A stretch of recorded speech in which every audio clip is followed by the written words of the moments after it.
America में voting कुछ हद तक भारत जैसी ही होती है। वहां वोटिंग कंपलसरी नहीं है, ना ही ऑनलाइन वोटिंग होती है। फर्क इतना ही है कि यहां ईवीएम में वोट डाले जाते हैं, लेकिन अमेरिका में ज्यादातर लोग पेपर बैलेट में हाथ से मार्क करके वोट डालते हैं। अपने पसंदीदा कैंडिडेट के नाम के आगे ओवल शेप या फिर स्क्वायर शेप का फिल करके वोटर्स वोट देते हैं। लेकिन कई जगहों पर डिजिटल डिवाइस से भी वोटिंग होती है, जिसका प्रिंट निकाला जाता है। कई जगहों पर इलेक्ट्रॉनिक सिस्टम से भी वोटिंग होती है, जिसमें टच स्क्रीन या फिर बटन प्रेस करके वोट डाले जाते हैं और वो वोट सीधे कंप्यूटर सिस्टम में रिकॉर्ड हो जाते हैं। लेकिन डिजिटल डिवाइस और इलेक्ट्रॉनिक सिस्टम से वोटिंग करने वाले अमेरिका में बहुत कम लोग होते हैं। हमारे यहाँ जैसे सरकारी स्कूलों, प्राइवेट स्कूल या फिर कम्युनिटी हॉल्स में पोलिंग स्टेशन बनाए जाते हैं, वैसे ही अमेरिका में भी होता है। वहाँ कन्वेंशन सेंटर्स, स्कूल, लाइब्रेरी या फिर कम्युनिटी सेंटर्स में पोलिंग स्टेशन बनाए जाते हैं। अमेरिका में ये अलग बात है कि वोट करने के लिए वोटिंग के दिन का इंतजार नहीं करना पड़ता। वहाँ अर्ली वोटिंग करने का सिस्टम भी है और ये अर्ली वोटिंग जो है अमेरिका के कई राज्यों में 2 महीने पहले से भी शुरू हो जाती है। इसलिए देखिए कि अमेरिका में इलेक्शन डे से 2 दिन पहले तक 7.5 करोड़ से ज़्यादा लोग जो हैं वो पहले ही अपना वोट डाल चुके थे।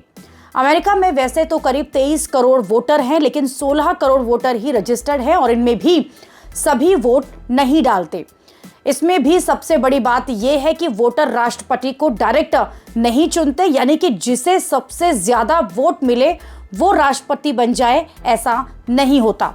अमेरिका में इलेक्टोरल कॉलेजियम का सिस्टम जो है वो भी है और वहाँ पर राज्य से जितने सांसद हैं अमेरिकी संसद में होते हैं, उतने ही इलेक्टोरल वोट्स होते हैं और जिस कैंडिडेट को उस राज्य में सबसे ज़्यादा वोट मिलते हैं वो सारे इलेक्टोरल वोट्स जीत लेता है। जैसे कैलिफोर्निया में 54 इलेक्टोरल वोट्स हैं और अगर कमला हैरिस ने कैलिफोर्निया जीता तो सारे इलेक्टोरल वोट्स जो हैं वो उन्हें मिलेंगे।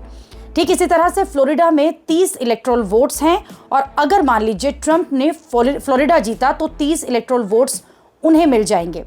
अमेरिका में कुल 538 इलेक्टोरल वोट्स हैं, जिसमें से 270 जिसे मिल जाएंगे वही राष्ट्रपति बन जाएगा।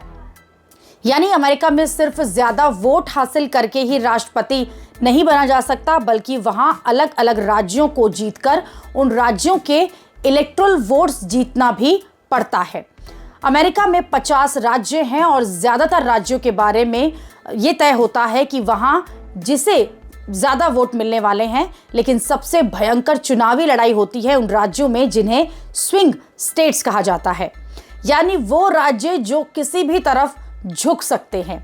अमेरिकी चुनाव में इस बार 7 राज्यों को स्विंग स्टेट माना गया है और इन 7 स्विंग स्टेट्स में से 77 इलेक्टोरल वोट्स हैं जो बहुत अहम हैं।